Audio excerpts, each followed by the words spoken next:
Audible is the leading provider of spoken word entertainment and audiobooks, ranging from bestsellers to celebrity memoirs, news, business, and self-development.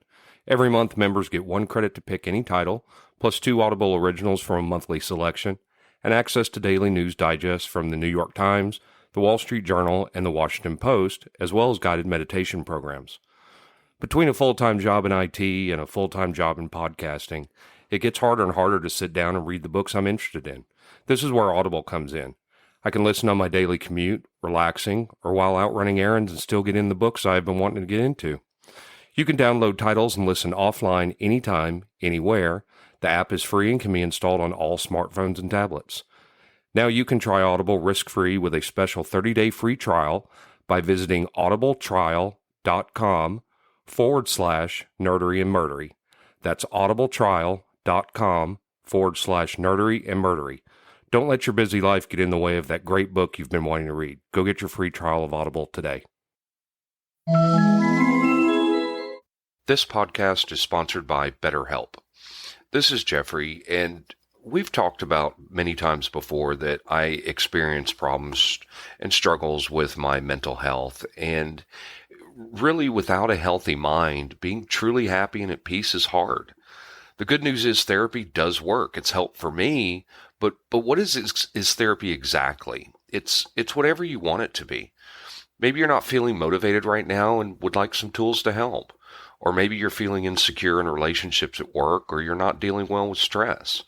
Whatever you need, it's really time to stop being ashamed of normal human struggles, and it's time to start feeling better because you deserve to be happy. And now you don't have to worry about finding an in-person therapist near you to help.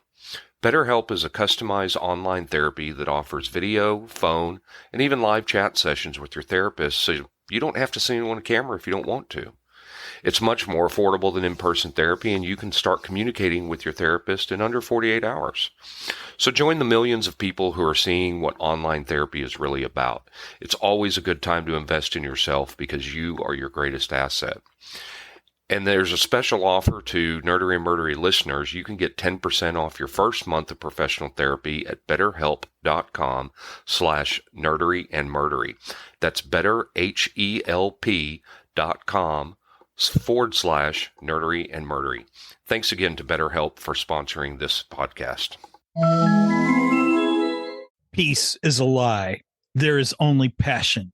Through passion, I gain strength. Through strength, I gain power. Through power, I gain victory. Through victory, my chains are broken. The force shall set me free. Who the hell was that? I have no idea, but I'm scared.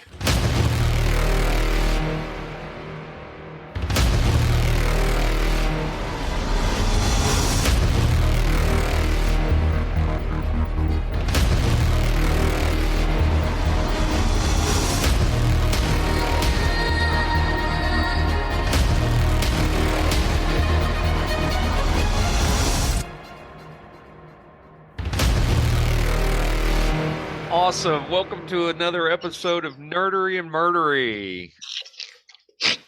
I'm Zig with your nerdery. And I'm Jeffrey with your Murdery. Welcome to another episode of the highs and the lows, the up, the down, the good and the bad, and the nerd and the murd.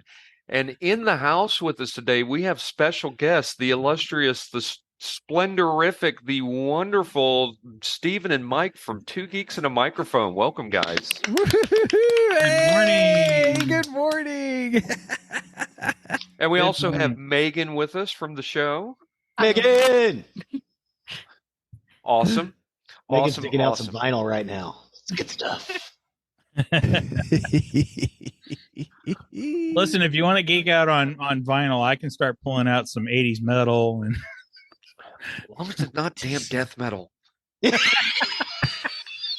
Yeah, Jeffrey's not a fan. No. not the death metal. No. I'm more hair metal. Yes, me too. And we're going to do an episode on that too. So, after we do the Dead Milkmen. Sorry, Jeffrey. Yeah, I won't be a fan of that one either. So this is part 2 of another crossover with Two Geeks and a Microphone, our third one that we've done. We're very happy to have them on the show. If you're just joining us because we dropped in your feed, this is part 2, and you're going to want to go back to Two Geeks and a Microphone and listen to part 1, or you may be a little lost. Yeah. Hold on. Go ahead and do that now. We'll wait. Okay. You guys are back. All right. We're back.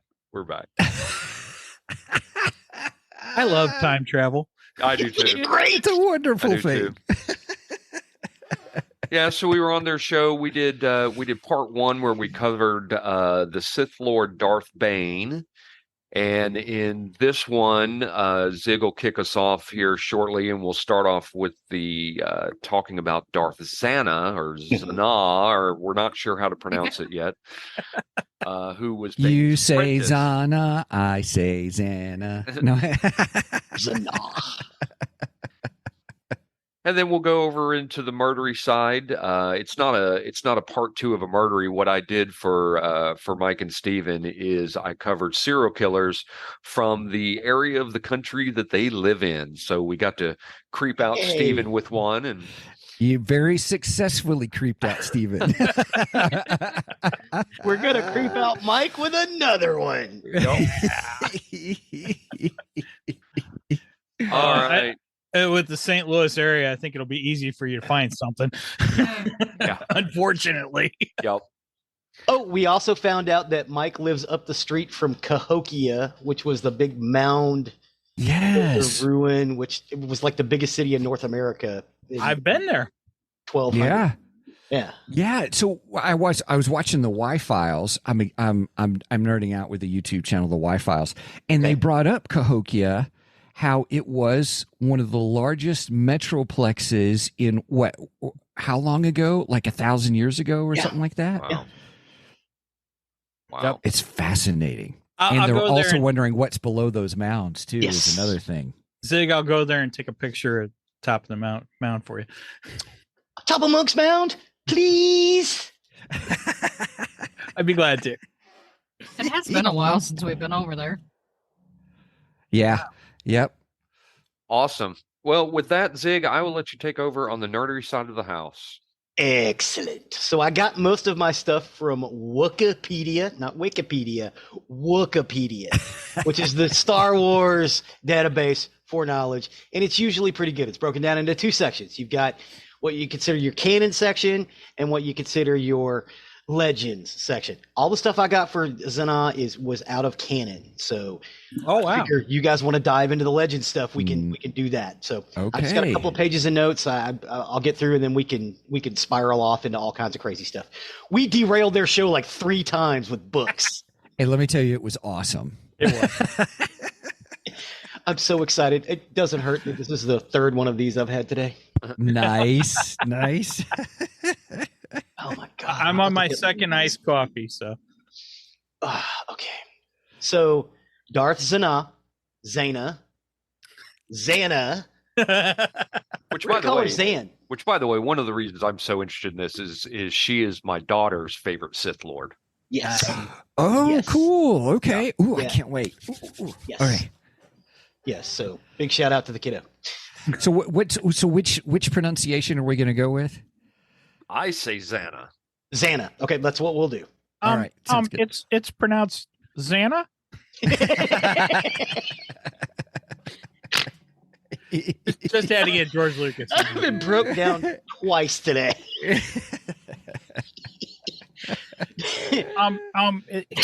His name is Han, not Han. It's Han. God, you do that so well. Thank you. Lots of practice. So, Darth Zannah was a Dark Lord of the Sith and a Sith apprentice of Darth Bane. Zannah was trained to carry Bane's teachings and the Rule of Two forward after the war between the Sith and the Jedi Order. Approximately 1,000 years prior to the invasion of Naboo, the Sith Lord Darth Bane enacted the Rule of Two. The teaching mandated that there would only be 2 Sith at any given time, a master to embody power and an apprentice to crave it. As part of the Rule of Two, Bane took on an apprentice, Darth Zannah, to whom he passed on his teachings. Zannah Zannah escaped the notice of the Jedi Order. After Bane's defeat, his apprentice carried on the rule of two, which allowed the Sith to survive in secret while the Jedi falsely believed that the Sith had become extinct. Although the historical records were not accurate about the identity of Bane's apprentice or how Bane died, he supposedly died in a duel with Zannah on the inner rim world of Ambria, a pattern which would be repeated by almost all Sith thereafter. This is an excerpt from Darth Sidious's book, The Secret of the Sith, recounted the history of the Sith Order, including its reformation under Darth Bane and his apprentice. Sidious praised Zannah's master as a great Sith Lord. He acknowledged Bane as the founder of the Sith line of succession that culminated in the rise of power as ruler of the Galactic Empire. Sidious also credited Bane and his apprentice for starting the Rule of Two, thereby ensuring the Sith Order's survival through a succession of Sith apprentices ascending to the power of the dark side by killing their master, beginning with Bane's death by the hand of his own pupil.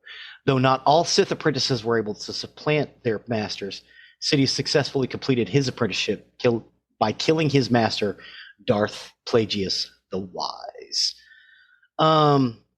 Zannah was first mentioned, albeit indirectly, in the episode Sacrifice, the 13th and final episode of the 6th season of Star Wars: The Clone Wars. That is really hard to say. Sorry, guys.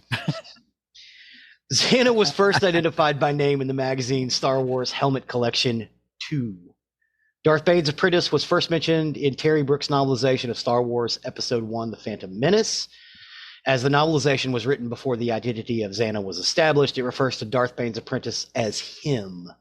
Brooks' novels were based on the backstory noted by Star Wars creator George Lucas. The character of Darth Zannah originally appeared in the first issue of the comic series Star Wars Jedi vs. Sith that was released on April 18th, 2001.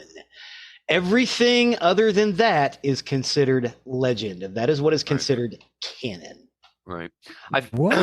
One of the One of the things that was funny to me is in her backstory when she was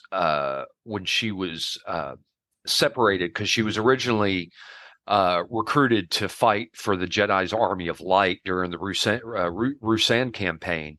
She was befriended by a native of the planet called Bouncers, which is funny because that takes me to Heinlein's Red Planet.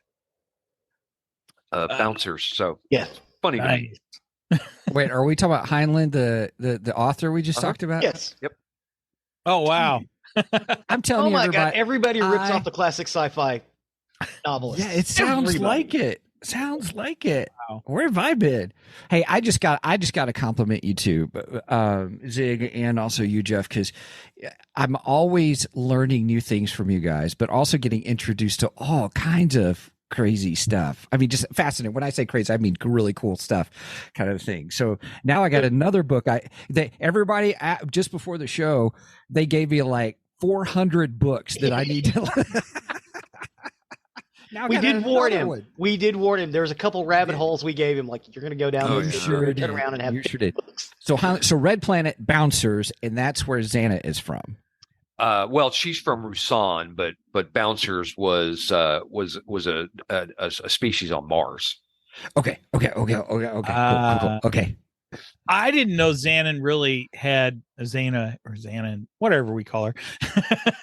I didn't really know that she was actually in canon currently. So yeah, there's not much. Yeah, not much. But at least she's there, and that's something that Filoni can grab onto at least. I'm sure that's something that Filoni is going to grab onto. I hope so, man. Because Filoni was just as pissed off as the rest of us. Yeah. Even though he was involved, he was just as mad as the rest of us. Oh, you mean in the aspect that they did a whole Legends thing with it? Oh, gotcha. Yeah. Okay. Well, he's always grabbing from Legends and doing things and stuff. I mean, this last season of Ahsoka proves that because he pulled Thrawn into the mix, which I'm so thrilled about. Mm-hmm. Oh, it's not canon anymore? All right, mofo, it's canon now. I guarantee you that's the conversation he's having. I bet him and Jon Favreau sit around lunch and giggle about how they're making stuff canon again. I hope so. That'd be awesome. I'd love to be a fly on the wall there. Oh my god! I said if I ever met Quentin Tarantino, I would ask him to please define film noir and sit and listen to him like this for about 2 hours. Right. I remember you saying that on a previous episode. Oh gosh. Is it me? It's you. I was spaced out.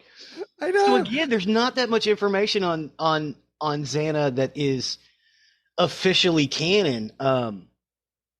But a lot of the legend stuff about where she came from, the bouncers, and the idea of the reason she turned against the Jedi is because someone killed her bouncer.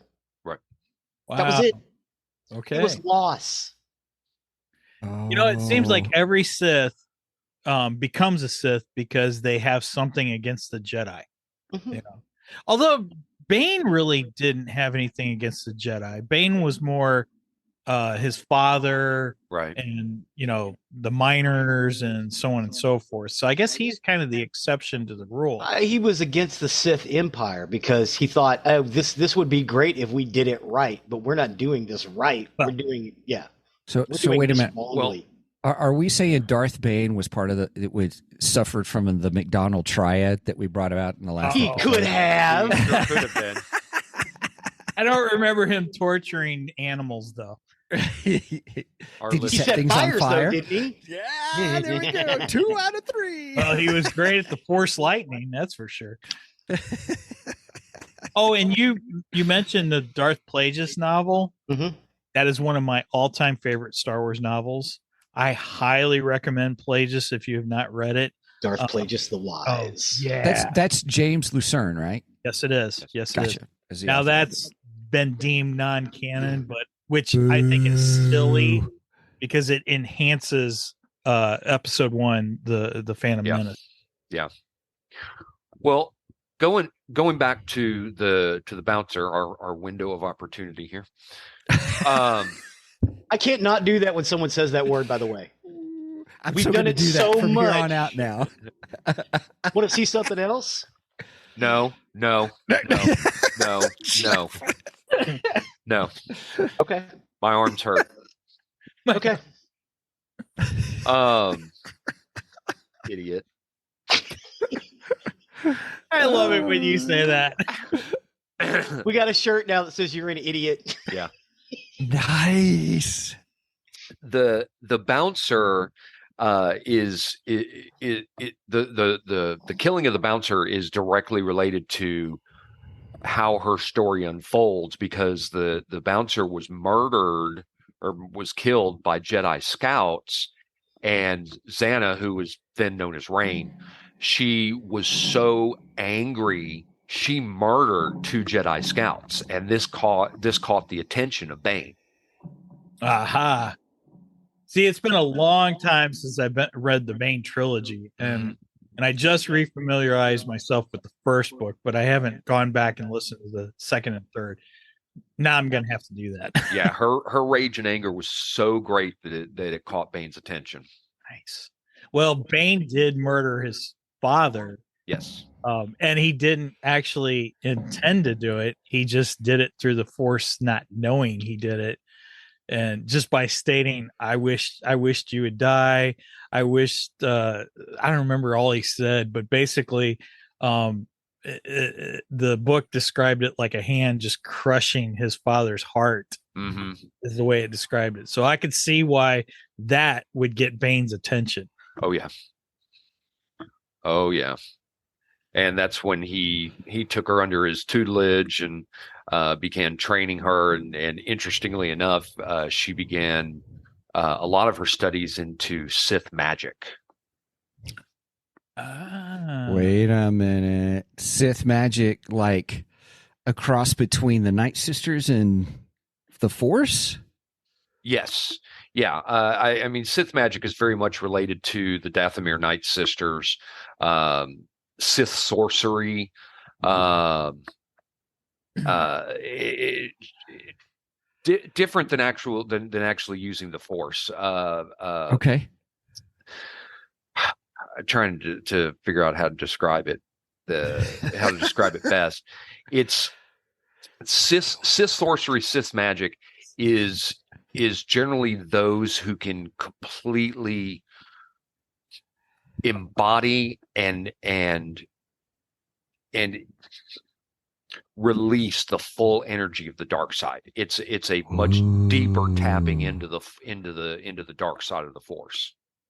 Well, what did the Emperor say? What did Palpatine say in Revenge of the Sith, where he said that it's something others may consider to be unnatural? Yes. Right. Because the Sith will embrace other methods other than the Force itself, where the Jedi will only use the Force. They won't dabble into anything outside the Force. And correct. The Sith are more open to the idea of dabbling in other things. Yeah, Sith sorcery or Sith magic is the part of the dark side that Plagueis the Wise was trying to tap into to gain immortality. Right. Ooh, okay. Which is what Palpatine was trying to embrace also. Yes. Which I guess in a way he did when you get into the sequel trilogy. Yes. The what? The what? No, I'm just kidding. It's not like Highlander 2, which doesn't exist. Wait a minute. Oh, yeah, that's right. Wait, I thought isn't there a director's cut of that one? Yeah, it's not any better. Yeah. I hear they're doing a reboot, though, with Henry Cavill. Henry Cavill is Connor McLeod of the Clan McLeod? I think so. Well, I don't know which part he's playing, but they're going to reboot Highlander with Henry Cavill. Nice. And all. So, okay, all right. Squirrel, my bad. Okay, keep going, guys.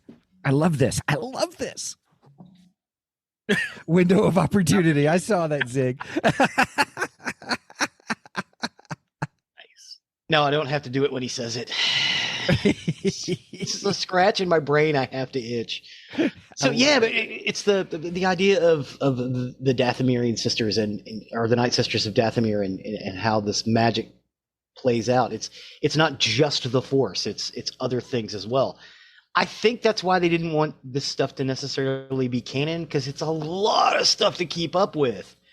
But you're talking about a galaxy with presumably millions of years of history. Mm-hmm. You know, at least hundreds of thousands. You know, so you got a different. It opens up so much, and honestly, if I were the continuity department, I'd tear out my hair. I really would. Wait a minute. That's gotta be. Wait, what hair? You've already torn it out. I used to do continuity. Can you tell? Well, now, Filoni has really embraced the whole the Dathomir, the Night Sister, Night Sisters. I mean, because he's brought them into the Ahsoka series, and of course they delved into that heavily in the Clone Wars. I found that fascinating that he is placing the Dathomir sisters in a different galaxy. Because, the whole idea of Star Wars originally was the reason they have the Force and this magic is because they're in a different galaxy where the laws of nature are different than they are here.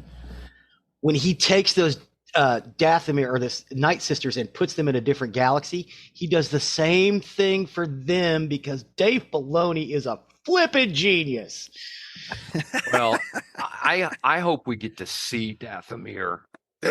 Yeah. Because whether you know it or not, and some of you may know it, but Dathomir is the home of the Rancors. Yes. Or as some of them call them Rancors. Rancors. That's how they actually pronounced it in the Path of Destruction audio. Was Rancor? Oh, really? Yeah. They actually said Rancor, which I find funny because it's always been Rancor. Yeah. That's funny. Another thing that I thought was interesting about Zannah's training that I just thought was wild is when Bane decides to go to another planet. I don't remember which planet it was he was going to. As part of her training, he said, "Yeah, so I'm leaving. You figure out a way to find me," and left her on the planet. That sounds like a Sith, man. Right. What a dick move. Right. Right. Now, wait a minute. How old is she by this time? Because She's a teenager, right? I think she's 10 when he finds her, isn't she? She was very young when he originally found her. But she's into her teenage years. Let me find it. I want to say her two stories are spanned between like 20 years time. And I think she starts out like at 10 years old, and then by the end she's into her early 30s or something. Early 30s. Yeah, I would agree with that. That sounds right. Yeah, Yeah, because I want to think say that's when he's correct. really training her hardcore, she's like 16, 17. Right. Yeah, Which she's a makes teenager sense. when he's training her. Yes, when he's training her, where So- it's at the deep part of it. So she was really young when she killed those 2 Jedi Scouts? Yes. 16 years old. Yeah. Ooh, that gives you an inclination of how powerful she is. But the funny thing about that is, the Jedi had this philosophy that you had to bring them in as a child, as like as a toddler. Mm-hmm. And the Sith actually embraced that in the Sith Academy. And Darth Bane was brought in as an adult. So it makes sense that Darth Bane would embrace somebody who's a little bit older than what they would have considered, And I think we can all agree that's a bad idea. So, I'm hoping that Rey, when she reforms the Jedi Order or whatever the hell she's going to call it, it's like, oh, no, we let them become adults first. Who's Because that way who's- we don't have crazy people running around with right? death weapons. So Ahsoka turned out okay. Yeah. Yes, she did. Ahsoka is awesome. Yeah, it just She had a life before. It just says that when she was in childhood, and then it goes into after they relocated to Trick 4, that she was training for about 10 years to become a Sith sorceress. Nice. Ooh, that just sounds cool. Yeah. Well, and it was one of the reasons that that it really made her so powerful was just that deep dive that she took into Sith magic or Sith sorcery. Well, I mean, honestly, Tony, the Metachlorians want balance. If we could just make them happy and give them balance, we don't have to worry about all of this war and fighting. Just give the Metachlorians balance. That's what they want. And since they're in everything, let's just do that. Right. But if I we don't- have balance, then we have no Star Wars. That's true. Then it's a boring story. Right. Then it's My Dinner with Andre. And everybody got along. Yes. Well, and I mean, in the end, Zannah did do exactly what the Sith are supposed to do, and she ended up killing Bane to take over the mantle of Dark Lord of the Sith, and then she took an apprentice of her own, Darth Cognis, as her apprentice. And I didn't find a whole lot of information on Cognis. I don't know if they ever wrote anything much about that or what. So Yeah. Well, I mean, what presumably they spent 1,000 years trying to rebuild their power base. Right. Well, I mean, I guess that's kind of hard when there's only 2 of you. Yeah. Again, also think that's a bad idea. Well, and that goes back. We'll go back to Darth Bane for a minute. Bane understood the long game, and he knew they were playing the long game, even though it was just going to be 2 of them. That it was going to be a long, intricate, under the scenes trickery and infiltration and things like that with the two Sith Lords or the two Sith to undermine the galaxy and bring about them as the ultimate power. So And it worked. was the I mean, long presumably game. it worked. Right. It Took all led. It 1,000 all years, led. but it worked. It all led to Palpatine. Right, which leads to Rey. Correct. Who? Correct. I'm just kidding. Who brought balance to the Force? Rey made the midichlorians happy. Oh, I hate that. Yeah, me too. I absolutely hate that. Nope, Anakin brought balance to the Force. Yes. You know, I think they should do something where Anakin's Force ghost comes and kills Rey. I am all for that storyline. Awesome. Someone is not a fan of Daisy Ridley. No, I Well, think she's a fantastic actress. I really like her. It's the sequel. It's the sequel trilogy. Right. Yeah. That's the problem. The storyline was so convoluted and. Well, it's because they switched horses in the middle of what, the second movie, or was it the third one? Both. Yeah. Oh, Yeah, they just switched the horses. It's like, right, and then they did it's not going to be.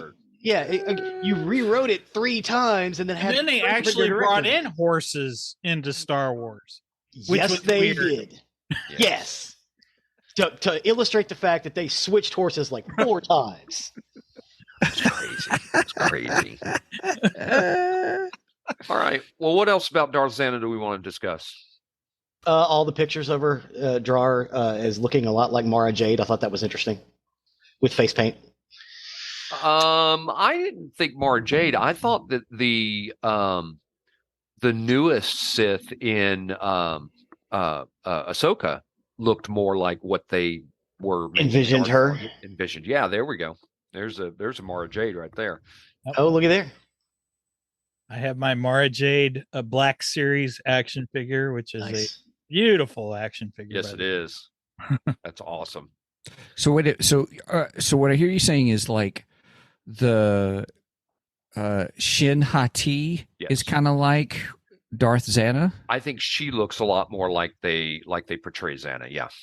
Oh, you know what? I think you're right about that. And it's funny because there's all these articles that are actually comparing her to Mara Jade. Mm-hmm. So I never really thought about that. That's interesting.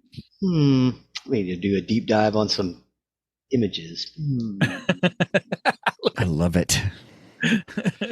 I wish I could grow facial hair. I can't. I can grow it for you, Zig. Oh, thanks, sir. Appreciate it. And she'll get head hair. Thank you. Mine just becomes a scraggly mess, and then I have to shave. So yeah, me too. I can't do it. Well, awesome. Well, guys, I appreciate the dive down the path of Bane and Zannah. It's two of my very favorite Sith Lords. I love the books. Really love the storylines. It's great. So I appreciate y'all taking us down that path. Thank you. This is great. Yeah. Well, with that, I will step over to the murdery side of the house. Murder. So again, as I talked about, trying to talk about serial killers from the areas that Mike and Steven are from, we already did Montana for the first parter, and this is going to be around the St. Louis area for Mike. Oh boy. I got my information off the St. Louis Post-Dispatch, Murderpedia, Fox 2 News St. Louis, Only in Your State, UPI, Medium, and another one from Happy Scribe. And this is the story of Glennon Edward Engleman. Glennon Edward Engleman. Yes, sir. So Missouri, as we talked about, has seen quite a few serial killers during its long and storied history. Oh, what an opener. Some, including Robert Burdella, which we covered, have become known better than others. Dr. Glennon Engleman's name, for example, didn't hit the headlines until more than 2 decades after he committed his first murder. By the time his name became better known in Missouri, he'd already killed multiple people. One day early in 1980, Joan Lang saw a frantic man running towards her dog grooming shop at 4455 Gravois Avenue. And he said, my dentist has been arrested. And Lang said, arrested for what? And he said, murder. But this funny thing was that wasn't what caused the man consternation about Dr. Glennon Engleman's arrest. He was upset because he was in jail and did not have his dentures back.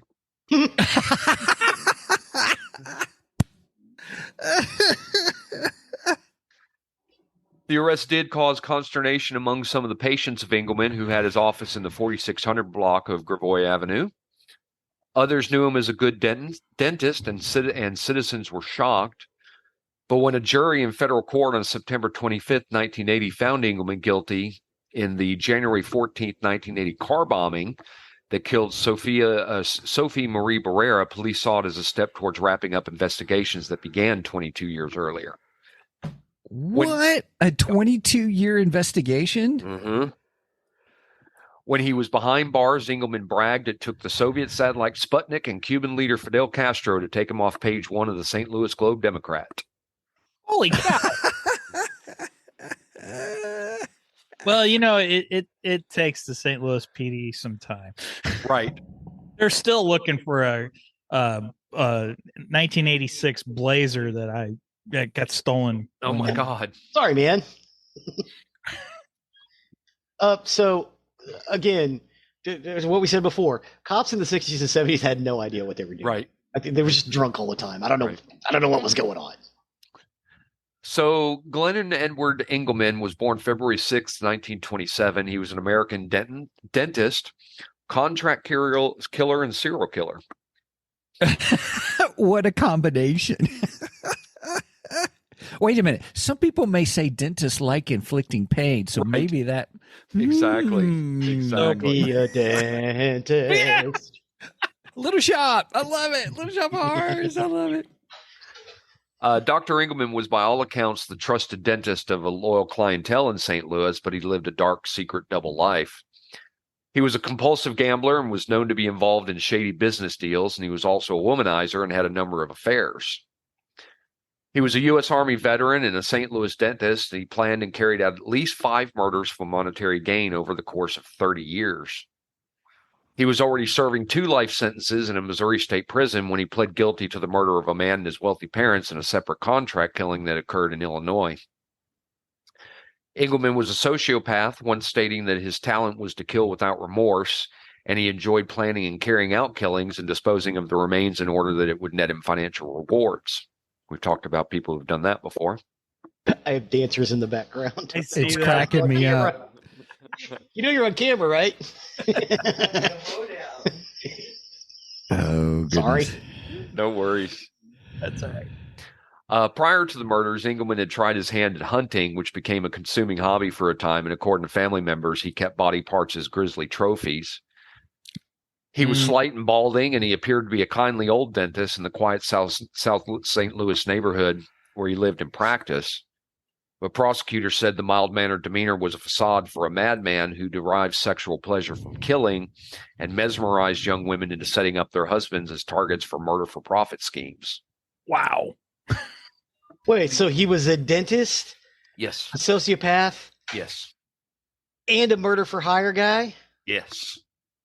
Okay, I'm with you. Yeah. So wait, let me get this straight. So you come get your teeth done, and then I'll kill your husband. Right. Exactly. Exactly. And other things too, which we'll get into. No, I mean other things that he would perform that we'll get into. Oh boy. Oh, gosh. And a gigolo. Well, Engleman reportedly had a hypnotic way with women and used his glib, superficial charm. He manipulated and coerced them into accomplishing murder with him for their victims' life insurance policy. Oh my gosh. Gordon Ankney, the prosecutor who sent Engleman to prison, said he says he does it for money, but I think there's a front. He never did it for enough to make it worthwhile. He related homicidal intimacy with sexual intimacy, and there was almost a sexual excitement about killing. He's said to have had quite a sexual drive, and has a very macho image of himself. Jeez. His first known killing occurred in the collaboration with his ex-wife. His ex-wife, Ruth, married another man, raised his life insurance, then Engleman killed both. or killed him, both sharing in the benefits. And later he'd repeat these tactics for other murders. Investigators who interviewed Engleman often described him as super intelligent with an IQ in the 140s. The dentist refused UPI on a request for an interview in his cell in the state penitentiary in Jefferson City, but one of the last reporters to talk to him said Engleman spoke of parapsychology and signs of the zodiac. Bill Bryan, who is a veteran of 10 years as a city police reporter, said he knew through the stars that he wouldn't get the death penalty. He talks with very high self-confidence, almost cocky. Oh my gosh. And he was very well known in the neighborhood of St. Louis. It's said that he would give free dental care to the people who could not afford it in that section of town, which is kind of odd because he also called people on welfare freeloaders. So a little weird. Yeah, but maybe he was using the free dental care to get the ones that he would, convince to kill the husband. Yeah. Oh, so you're saying like in today's marketing standards, it'd be like a lead magnet. There you go. Headhunter. Nice. Engleman would use his financial worth, sex, and charm to manipulate women he was close to, ex-wives, lovers, and his dental assistant, to help him formulate and execute elaborate murder schemes. This led to one of his lovers, Barbara Boyle, being convicted as an accomplice and serving just under half of a 50-year sentence. Another accomplice, Robert Handy, was also convicted and served time in prison. The methods used to kill his victims included shooting, bludgeoning with a sledgehammer, and explosives.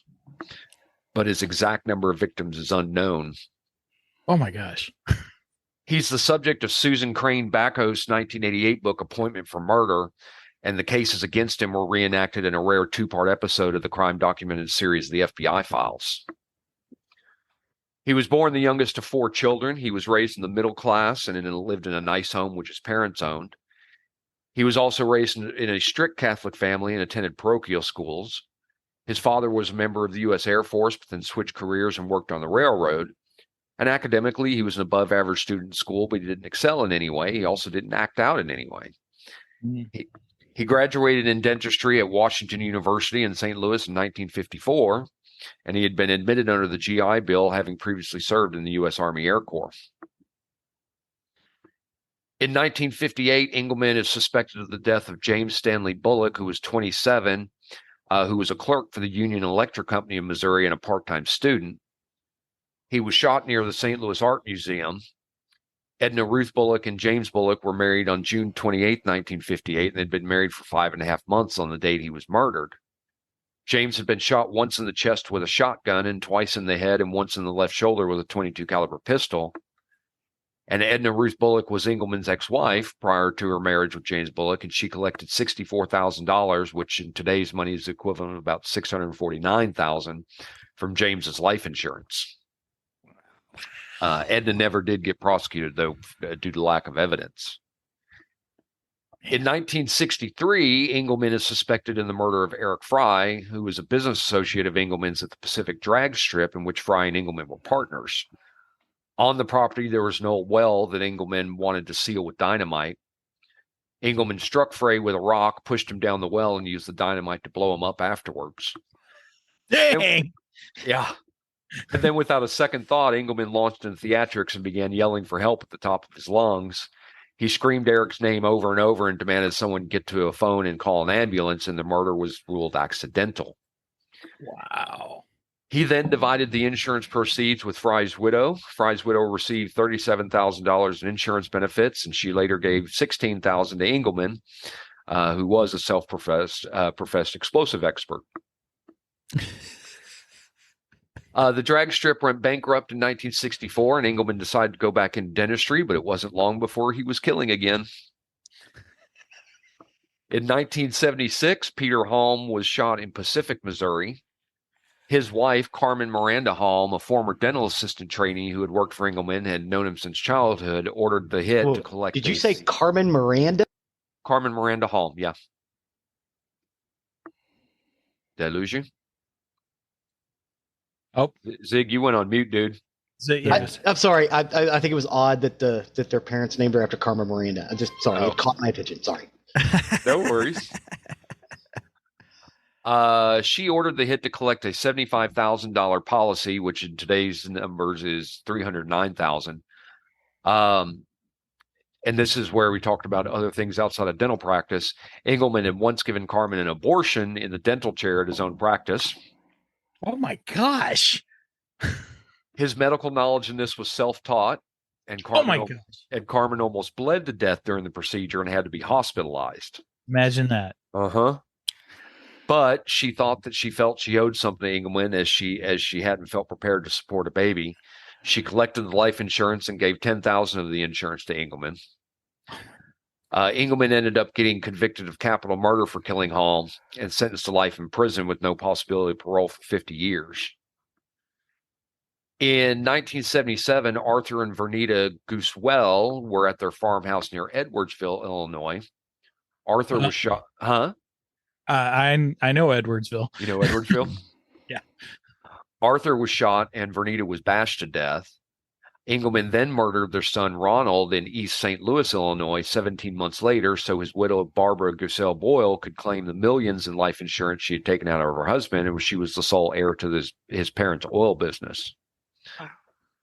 Boyle collected approximately $340,000, which is the equivalent of $1.6 million today, following her husband's murder.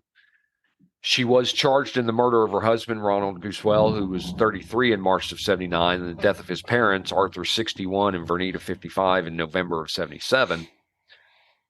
Mrs. Boyle was arrested in Florida, where she had obtained a passport and was apparently headed to Switzerland. She was convicted in her husband's murder, but was acquitted in the killing of his parents, and she was given 50 years in prison for the murder of her husband. Former prosecutor Don Weber said he was still disappointed Boyle didn't get a life sentence or the death penalty, remembering that Boyle, while at her husband's funeral, needed a place to set her Pepsi and simply place the can on the casket. Oh my gosh. He said of her once, "That probably describes Barbara Boyle better than anything I can say about her. The condition of her soul is between her and God, but between her and the judicial system, she has not paid her debt." Ooh, what a phrase. Wow, this changes Pepsi's catchphrase. I know, right? The choice of a murderous generation. She did get released from the Dwight Correctional Center on October 10th, 2009. Robert Handy, who was the accomplice, pled guilty to conspiring to commit the three Goosewell killings and was sentenced to 14 years and served his time in prison. Engleman confessed to the three killings while in prison himself, and he later pled guilty to the murders and received 3 life terms without parole. In 1980, Sophie Marie Barrera was the owner of South St. Louis Dental Laboratory, and she was killed in a car bomb explosion. Engleman owed her about $14,000, which is the equivalent of about $50,000 today. And he had used the services of Barrera's dental lab, but had failed to pay what he owed, and she was threatening to take him to court over the money he owed her. The blast was so big, it blew apart the front door of the car, shattered nearby windows, and hurled the steering wheel onto the roof of a 6-story building next door. Holy shit. Dang. I think he used a little too much. Yeah. The explosion completely destroyed the lower half of Sophie's body, causing a severing of her femoral artery, which of course killed her. After the explosion, Ruth Engleman, one of his ex-wives, went to police and she started talking. With her help, police were able to arrest and convict Engleman for the killing of Holm for insurance money and then for the Barrera killing. And on September 25th, 1980, a jury in federal court found Engleman guilty of mail fraud and conspiracy to commit mail fraud in the murder of Barrera, and he was sentenced to an additional 30 years in prison for these charges. And then police started connecting Engleman to the murders that seemed to surround him. His third wife, Ruth Jolly, came forward about that time and confessed to police. She said that Engleman would often brag about the murders to her behind closed doors. She had suspicions that Engleman had plans to get rid of her as well, which is why she went to police. Police told Jolly she had to show proof to the police to take her claim seriously, but she said she feared for her life and agreed to secretly tape conversations with her husband. And on tape, they caught Engleman in his own words boasting about the murders in great detail. The tape was played at Engleman's trial for the Barrera killing, and he was heard telling his wife he wanted to quietly settle down and practice dentistry for a while.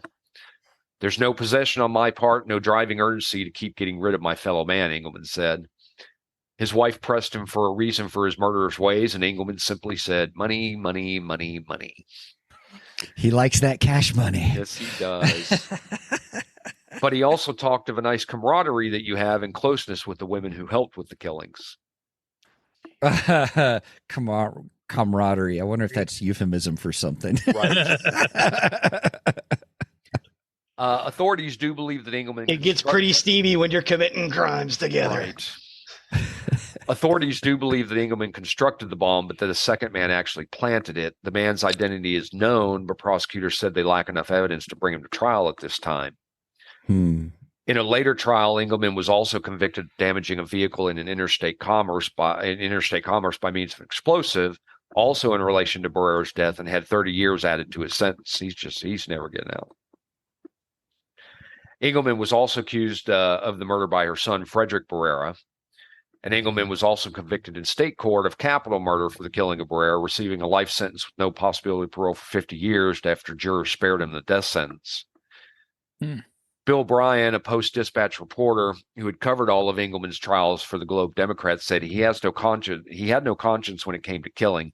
He said once it takes a certain kind of person to kill another human being. U.S. Magistrate Judge Frederick Buckles said, those of us involved in the prosecution still talk about what motivated him. I never thought it was just for the money, although there was always money involved. It always seemed to me that he got some pleasure out of the planning and carrying it out. Engleman could not be sentenced to the gas chamber for the Hall murder because Missouri did not have a death penalty when the killing occurred. He escaped death again when the Barrera jury could not agree on a sentence. So Engleman once boasted to a reporter that he was a celebrity in prison, and that a hitman had sought out his advice on killing. Engleman advised him that a shot to the back of the head was best. He once told a reporter, "Let's face it, I'm a celebrity. Jesse James, the Dalton Gang, and Dr. Engleman." Wow. His sister, Melody, said Engleman was asked to be allowed to practice dentistry in prison, but officials were afraid of lawsuits. And she said it's a shame to waste all that talent. Prosecutor Ankeny had a different view of Engleman's dental talents and said there was some thinking that he would practice on the prisoners, but the warden stopped that talk pretty soon. He was a lousy dentist. That's why he was a contract killer. Right. Right. In March 1999, Engleman, who was 72 at the time, was pronounced dead in the infirmary of the Jefferson City Correctional Center, where he had a history of treatment for diabetes, and a spokesman for the center said his death had been anticipated. Engleman's killings inspired the basis for the 1996 film The Dentist, and the story was told in the episode Concealed Absences on Investigation Discovery series Deadly Dentist, which aired on December 8th, 2017. Wait a minute. Deadly Dentists as in plural? Yes, Deadly Dentist. It's a whole series. More than one. A whole series? A whole series. Oh my gosh. Dentist. Oh my gosh. Causing people pain. And that is my story for the St. Louis serial killer. Wow.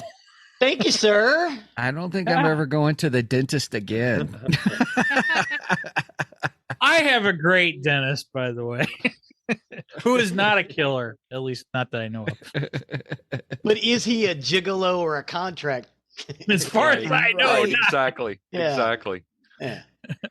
Well, thanks for taking that journey with me. Absolutely. Thank you for bringing us along. Holy You betcha. cow. We appreciate y'all being here. Everybody, please, if you're not already, please do listen to Two Geeks at a Microphone. That's the number 2, Geeks at a Microphone. They're a great show. I love listening to them. .com, right? Is that right? That is correct. Yes. TwoGeeksMike.com. Sorry. Go ahead, Jeffrey. Sorry. And that's the Yeah, number. The number 2. The number 2. They're awesome. I've listened to just about every episode. I think I'm about 2 episodes behind on their show right now. I only don't listen to the things I haven't seen yet. You know what? And I'll even listen to those because I listened to all of y'all's coverage on Andor before I watched it. So That's true. Yeah. Thank you. it doesn't bother me. It doesn't bother me at all. Even though I'm the spoiler. Right. We're actually, after we got finished with,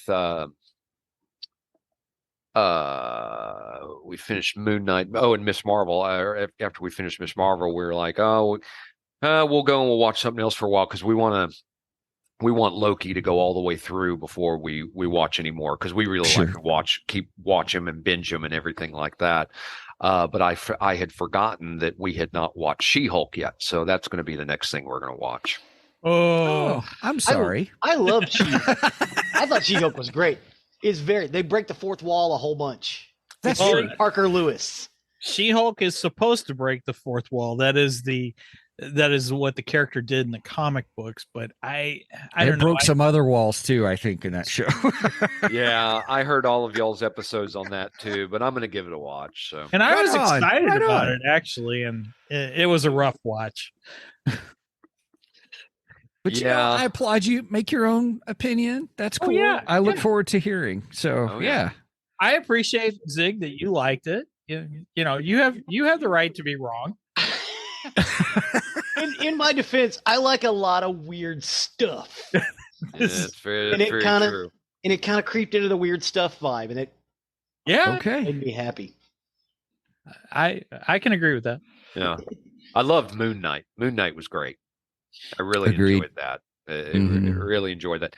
I didn't like the ending as much. Not the post-credit screen. Post-credit screen was fine, but I just didn't really. I thought the ending just kind of trailed off. Yes, agreed. Mm-hmm. But overall, it was good. I enjoyed that a lot. So I heard you say that you guys watched, or at least Jeff, you watched Werewolf by Night. Yes. Disney has just re-released Werewolf by Night in color. Yeah. I haven't went and rewatched the color version. I think I'd probably like it better in black and white. I'm thinking I might too, but I may watch it in color just to see. It'd be kind of cool to see Ted in color. Well, you saw Ted in color at the end. That's true. Yeah. That's true. Yeah. Yeah, that's true. That was a decent one. I felt that one was too short. I was really surprised at how short it was. Well, it was done in the format of like a 1980s after school special. Yeah. Which I kind of liked. I thought that was a interesting way of doing that. That was cool. Well, awesome. Again, I appreciate y'all coming on with us. This is our third crossover we've done with Two Geeks and a Microphone. If you haven't listened to them, please go back and listen to them. They've been some fun every single time. We've had a blast with these guys. Developed some good friendships. Mike and I, quote unquote, watch the Cowboys together when they're on Sundays. Have a lot of fun with that, talking about what's going on with the game. So it's a good time. So really appreciate y'all coming on and spending this time with us. We got to be live on their show, which was the first time we were actually live on the air. It was fun. Interesting. It was really cool. So awesome. With that, you can find all the information for our show on nerderyandmurdery.com. That's our hub where you can find more information about the things we talk about, links to everything we talked about, plus pictures. You'll also find the link on our front page to our YouTube page where Zig spends a lot of time doing cool videos. Yes, I do. Of course, we're going to publish this video as well as the playlist for every episode that we talk about. So you can kind of get some of the background of the stuff that we're looking at into. Kind of helps with the story. And we'll include this video in that list as well. And hopefully the video of the earlier part 1. Yeah. Awesome. You can also find the link to our merchandise where if you wish to show off your Nerdery and Murdery fandom, please do consider getting something from there. That helps us out with the show along with our Patreon, where if you wish to become a patron of the show, help us with our costs. It does not go to support the gas in our Lamborghinis we don't own and vacations we don't take. Right. I did steal the Lamborghini from Two Geeks and a Microphone, so. All's fair in love and podcasting. But we do appreciate each and every one of our patrons. Please and thank you. Please and thank you. Please and thank you. And last but not least, please don't forget to leave a 5-star review wherever you can. It really helps us and helps others find the content that may be looking for the information that we're talking about. So, Stephen and Mike, I'll let you sign out, and then we'll do our final sign out. All right. Well, I've been Mike with Two Geeks and a Microphone. And I've been Steven with Two Geeks and a Microphone. Zig? I have been Zig with your nerdery. And I'm Jeffrey with your murdery. Cue the music. Cue the music. Ah!